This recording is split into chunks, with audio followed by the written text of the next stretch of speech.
கன்னிராசி அன்பர்களே, கன்னிராசியை பொறுத்த வரைக்கும் வரக்கூடிய காலங்களில் எப்படி இருக்க போகுது? நீங்கள் செய்யக்கூடிய ஒரு முக்கியமான ஒரு விஷயத்தினால மிகப்பெரிய நன்மை கிடைக்க போகுது. அந்த நன்மை என்ன நன்மை, அதுக்காக நீங்க என்ன பண்ணணும் அப்படிங்கறத அந்த வீடியோ. வரக்கூடிய 12 நாட்கள் உங்களோட வாழ்க்கையில ஒரு சுபிக்ஷமான காலம், சந்தோஷமான காலம், மகிழ்ச்சியான காலம். அந்த காலத்தை உங்க கையில தக்க வச்சுக்கிறதும், அதை அந்த காலத்தை வச்சு வருங்காலத்தை நீங்க கிரியேட் பண்றதுக்கும், கணக்கு போடுவதற்கும் ஒரு அருமையான ஒரு நேரத்தை கடவுள் உங்களுக்காக கொடுக்குறாரு. அந்த நேரத்தை நீங்க எப்படி பயன்படுத்த போறீங்க அப்படிங்கறத இந்த வீடியோ. இது பொதுப்படையான வீடியோ தான். இப்ப நம்ம கன்னிராசிக்கு அப்படின்னு சொல்றோம் அப்படின்னா, சிம்மராசிக்கு அப்படின்னு சொல்றோம் அப்படின்னா, அந்த வீடியோ ஃபுல்லா எல்லாத்துக்குமே பொதுவாக தான் சொல்லுவோம். காரணம் என்ன அப்படின்னா, ஒவ்வொருத்தரும் தனிப்படையான ஜோதிடம் இருக்குது, ஒவ்வொருத்தரும் தனிப்படையான ஜாதகம் இருக்குது. அந்த ஜாதகத்துக்குள்ள போனீங்க அப்படின்னா ஒவ்வொன்றுக்கும் ராசி மட்டும்தான் சேமா இருக்குமே தவிர தசாபுத்தி வேற, அதே மாதிரி லக்கினம் வேற, நட்சத்திரம் வேற. உங்க கூட வசிக்கக்கூடிய மற்றவர்களுக்கு ஜோதிடம், அதான் அவங்களுக்கும் அப்படி ஜோதிட ராசி பலன் இருக்கு அப்படின்னா அவங்களுக்கும் பார்க்கணும். அவங்களோட ஜோதிடம் உங்களுக்கு சேர்ந்து வருதா, அவங்களோட ஜாதகம் உங்களுக்கு சேர்ந்து வருதா, அப்பதான் உங்களை மேலே தூக்கிடும். ஸோ அந்த மாதிரி நிறைய விஷயம் இருக்கு. நீங்க இருக்கக்கூடிய லொக்கேஷன் ஒன்று அதோட சேர்ந்து வரும். ஸோ இதெல்லாம் தெரிஞ்சுக்கணும் அப்படின்னா தனிப்படையான ஜோதிடம் தான் கண்டிப்பா பார்க்கணும். கீழே நம்பர் கொடுத்துருக்கேன், நீங்க அந்த நம்பருக்கு ஃபோன் பண்ணி உங்களுடைய இஷ்யூஸ் எதுவாக இருந்தாலும் சரி சொன்னீங்க அப்படின்னா அதுக்கு தகுந்த மாதிரி கிளியர் பண்ணி கொடுப்பாங்க. வேற எந்த ஒரு கருத்துக்களாக இருந்தாலும் உடனடியாக நீங்க கீழே இருக்கிற நம்பருக்கு போன் பண்ணலாம். சரி சார், இப்போ ஒரு முக்கியமான விஷயம். இந்த ராசி, இந்த கன்னி ராசியை பொறுத்த வரைக்கும் நிறைய பேருக்கு இவங்களை எப்படி தெரியும் அப்படின்னா, ஒரு பிளே பாய் ஜாலியா இருக்காம்பா, அவனுக்கு என்னப்பா அப்படிங்கிற மாதிரி தான் தெரியும். இது உண்மை அப்படின்னா மறக்காம கமெண்ட் செக்ஷன் பத்தி விடுங்க. உங்க கூட இருக்கிற நண்பர்களே பாத்தீங்கன்னா, டே உனக்கு என்னடா நீ ஜாலியா தெரியுற, நீ என்னடா நல்லா கடலை போட்டுட்டு இருக்க, நீ என்னப்பா பணம் வச்சுட்டு இருக்கிற அப்படிங்கிற மாதிரிலாம் நிறைய சொல்லுவாங்க. ஆனா அதற்கு பின்னாடி எவ்வளவு வழிகளை நீங்கள் தாங்கினீங்க அப்படின்னு உங்களுக்கு மட்டும்தான் தெரியும். மிகப்பெரிய கஷ்டங்கள் எல்லாத்தையும் தாங்கின உங்களுக்கு வரக்கூடிய காலங்கள் மிகப்பெரிய நன்மைகளாக வரப்போகுது.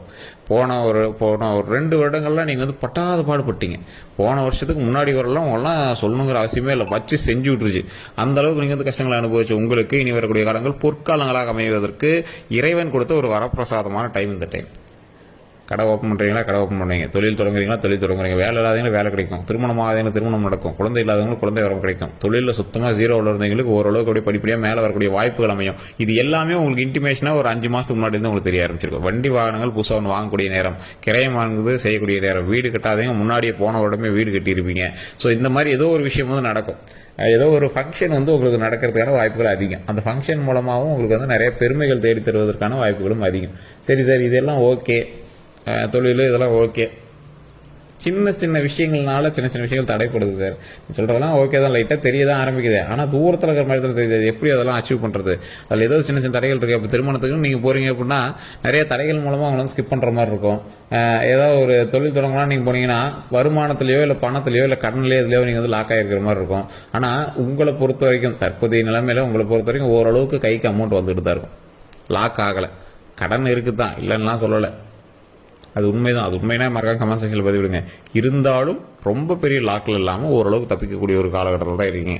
ஆனால் மனதளவில் அந்த பயத்தில் இருக்கீங்க, எப்படி இந்த கடனை கட்டுறது, எப்படி இதெல்லாம் சரி பண்ணுறது அப்படிங்கிற மாதிரி நிறைய நீங்கள் பயத்தில் இருக்கீங்க.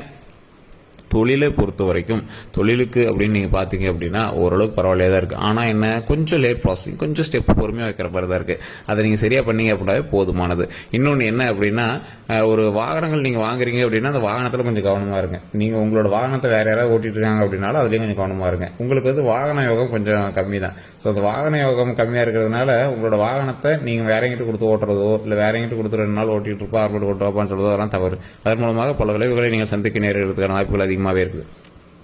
அதே மாதிரி கிரயம் சம்பந்தப்பட்ட விஷயம், அதெல்லாம் நீங்கள் கொஞ்சம் ஜாக்கிரதையாக இருக்கணும். உடல் ரீதியான விஷயங்கள்ல கொஞ்சம் ஜாக்கிரதையாக இருக்கும். உடல் ரீதியாக எந்த ஒரு விஷயமா இருந்தாலும் உடனே நீங்கள் டாக்டர் பார்த்துமே தவிர ஜோதிடத்தை நம்பிட்டு உட்காந்துட்டு இருக்கக்கூடாது. சரி, இப்போ அந்த குழந்தைகளோட இதுலேருந்து வரலாம். உங்களோட பண்பு நலங்களில் நீங்கள் மற்றவங்களுக்கு எல்லாருக்குமே சேர்த்து நீங்கள் நன்மை செய்யக்கூடிய ஒரு ஆட்கள். யாராவது சொன்னாங்க அப்படின்னா மனசு அப்படியே அழிச்சிட்டே இருக்கும். இவங்க இப்படி சொல்லிட்டாங்களே, அப்படி பண்ணிட்டாங்களே, அப்படி திட்டாங்களே அப்படின்னு அதை ஒரு மாதம் உட்காந்து பேசிட்டு இருப்பீங்க. அந்த மாதிரி நீங்கள் ஆள். சில குழம்பக்கூடிய ஆட்களில் நீங்களும் ஒரு ஆள். ஆனால் வெளித்தோற்றத்தில் பார்த்தீங்கன்னா நீங்கள் அப்படியே ஜாலியாக இருக்கிற மாதிரியும் அது மாதிரி இருப்பீங்க. ஆனால் நீங்கள் பட்ட அளவு கஷ்டத்தை வேறு யாருமே பட்டிருக்க மாட்டாங்க. நீங்கள் படுற அளவுக்கு ஒர்க்கோ, பேக்ரவுண்ட் ஒர்க்கோ இல்லை வேறு யாருமே போட்டிருக்க மாட்டாங்க. இருந்தாலும் சில நேரத்தில் உங்களுடைய உடல்களை நீங்கள் கவனிக்கிறதுக்கு மறுத்துறீங்க.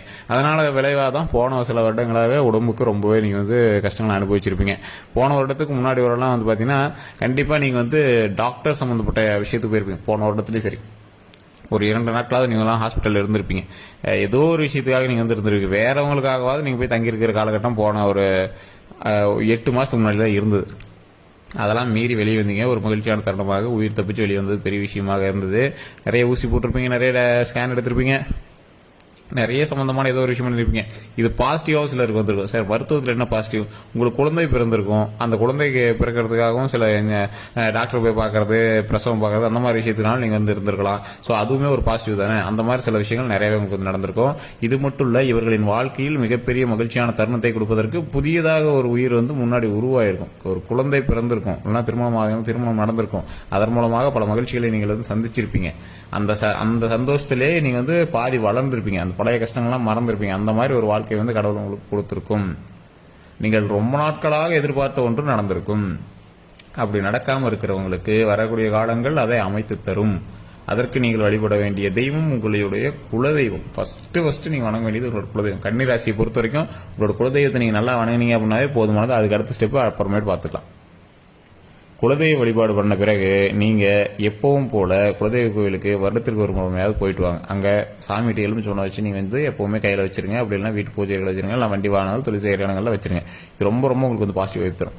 குலதெய்வ கோயிலில் கண்டிப்பா ஒரு டைமாவது பொங்கல் வச்சோ ஏதாவது ஒரு உணவு செஞ்சோ அங்க இருக்கிற ஒரு 10 பேருக்கு கொடுங்க. அதனால மிகப்பெரிய நன்மை நடக்கக்கூடிய காலகட்டமாக வரக்கூடிய காலகட்டங்கள் அமையும். அதே மாதிரி நீங்க வந்து நிறைய வருமானம் பண்றீங்க அப்படின்னா அந்த வருமானத்துல இப்ப நீங்க எடுக்கிறீங்க, ஏதோ ஒரு வருமானம் எடுக்கிறீங்க அப்படின்னா, தொழில இருந்து எடுக்கிறீங்க அப்படின்னா ஒரு 10 ரூபா அதை எடுத்து ஒரு அன்னதானத்துக்கோ இல்லை ஏதாவது ஒரு விஷயங்களுக்கு நம்ம செய்யணும் அப்படிங்கறதாக எடுத்து வச்சிருங்க. அது எவ்வளவு பாசிட்டிவ் வைப் தரும் அப்படின்னு போக போக உங்களுக்கே தெரிய ஆரம்பிக்கும். அதே மாதிரி நீங்க நிறைய பேருக்கு நன்மையே செஞ்சு வாழ்ந்த ஒரு ஆளு, வாழ்க்கையில நன்மையை மட்டுமே செஞ்சு இந்த நன்மை வந்து கண்டிப்பா வேலை செய்யும் அப்படிங்கிற மாதிரி வாழ்ந்துட்டு இருக்கிற ஆளு, நாம் ஒருத்தர் செய்யறோம் அப்படின்னா அவன் நன்மை எடுத்துக்கிறானால எப்படி எடுத்துக்கிறானோ தெரியாது. ஆனா நாம நல்லா செய்யலாம் அப்படின்னு நீங்க வந்து செய்வீங்க. நண்பர்கள் வட்டாரம் உங்களுக்கு அதிகம். நட்புக்காக நீங்க வந்து நிறைய விஷயம் செய்வீங்க. நண்பர்கள் வட்டாரம் ரொம்பவே அதிகம். அந்த நண்பர்கள் வட்டாரத்தின் மூலமாக உங்களுக்கு நிறைய நன்மைகளும் நடந்திருக்கு, நிறைய தீமைகளும் நடந்திருக்கு. இருந்தாலும் அதெல்லாம் மைண்ட்ல போட்டு நீங்க வந்து குழப்பிக்க தேவையில்லை. வருங்காலத்தில் வரக்கூடிய ஒவ்வொரு நாட்களையும் நீங்கள் பொக்கிஷமாக நினைத்து அதற்கு தகுந்தாற் போல உங்களோட வாழ்க்கையை மூவ் பண்ணீங்க அப்படின்னா ஆட்டோமேட்டிக் நன்மை நடக்கும். நீங்கள் வணங்க வேண்டிய இன்னொரு முக்கியமான தெய்வம் அப்படின்னா நவதுர்க்கை அம்மன். ஓம் நவதுர்க்கையை போற்றி, ஓம் நவதுர்க்கையை போற்றி, ஓம் நவதுர்க்கையை போற்றி அப்படின்னு தினம் முடிஞ்ச ஒரு 9 டைம் நீங்க வந்து சொல்லுங்க. இதை மறக்காம கமெண்ட் செக்ஷன்ல ஒரு 3 டைம் பதிவிடுங்க. அதே மாதிரி நீங்க என்ன நட்சத்திரம், உங்களுடைய நட்சத்திரம் பிளஸ் உங்களுடைய ராசி பிளஸ் அதே மாதிரி உங்களுடைய தசாபுத்தி என்ன நடந்திருக்கு அப்படின்னு நிறைய பேருக்கு தெரியாது. உங்களோட நட்சத்திரம், ராசி, லக்கினம் 3 தெரிஞ்சு அப்படின்னா மறக்காம கமெண்ட் செக்ஷன்ல பதிவிடுங்க. உங்களோட பிறந்த நேரத்தை கமெண்ட் செக்ஷன்ல பதிவிடுங்க. ஃப்ரீ டைம் இருந்தது அப்படின்னா அதுக்கு தகுந்தாற் போல கமெண்ட் செக்ஷன்ல பதிவிடுறோம். அப்படி இல்லை அப்படின்னா உங்களோட ஃபோன் நம்பர் கீழே பாருங்க, ஃபோன் நம்பர் கொடுத்துருக்கும். அந்த ஃபோன் நம்பருக்கு ஜஸ்ட் கால் பண்ணுங்க.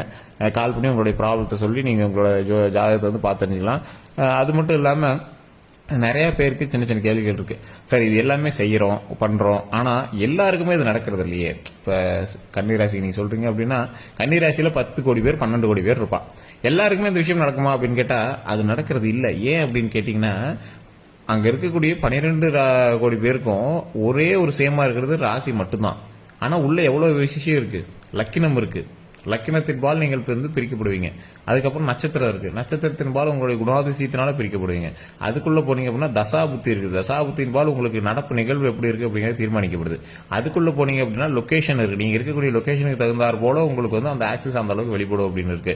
அதுக்கடுத்து வந்து பாத்தீங்கன்னா உங்க கூட இருக்கக்கூடிய நண்பர்களோ இல்ல உங்களோட மனைவியோ குழந்தையோ பெரியவங்களோ யாரோ ஒருத்தனுடைய ஜாதகம் உங்களோட இணைந்து இருக்குது. அந்த ஜாதகம் வலுவாக இருந்தா அதுக்கு எப்படி செட் ஆகுமோ அது மாதிரி தான் உங்களோட லைஃப் வந்து அதோட இணைந்து செயல்படும். ஸோ இந்த மாதிரி நிறைய விஷயங்கள்னாலதான் உங்களுக்கு நடக்கக்கூடிய விஷயங்கள் சின்ன சின்னதா தடைப்படுது. அதுக்குதான் ஒரு டைம் ஜோதிடம் பார்த்துட்டீங்க அப்படின்னா இப்ப நல்லது நடக்கக்கூடிய டைம்ல எது உங்களை தடுக்குது, அந்த தடுக்கக்கூடிய விஷயத்தை சரி பண்ணீங்க அப்படின்னா ஆட்டோமேட்டிக்கா நன்மை நடக்கும். இதுதான் நிறைய பேர் கோயிலுக்கு போயிட்டு வாங்க, அங்க போயிட்டு வாங்க, இங்க போயிட்டு வாங்க சொல்றது காரணம் என்ன, அந்த லொகேஷன் உங்களுக்கு சேஞ்ச் பண்றாங்க. அதாவது உங்களோட ஆக்சஸ் சேஞ்ச் பண்றாங்க. அந்த இடத்துக்கு போயிட்டு வந்தீங்க அப்படின்னா ஒரு ஆக்சஸ் சேஞ்ச் ஆகுறதுனால உங்களுக்கு வந்து கிரக பார்வையோட பிரச்சனை வந்து தீரும்.